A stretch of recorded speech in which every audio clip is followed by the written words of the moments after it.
there are a couple of passages very quickly I'd like you to turn to, just a couple of pages over in the book of, or the epistle of Colossians in the first chapter.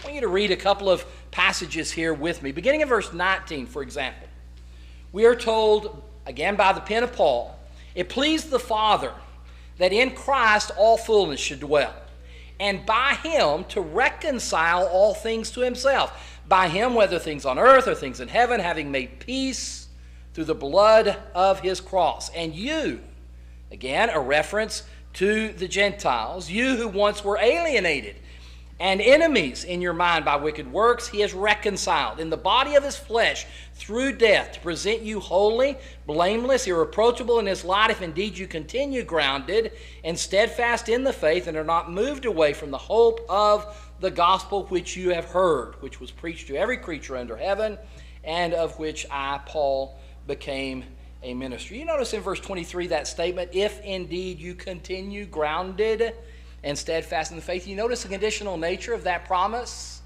that they would remain. How would they remain? By being steadfast in their faith. That doesn't simply mean continuing to believe, but continuing to do what Christ would have you to do. Steadfastness in faith is a word which indicates action, acting as a part of your faith, doing what is required, remaining grounded and steadfast, not moved away.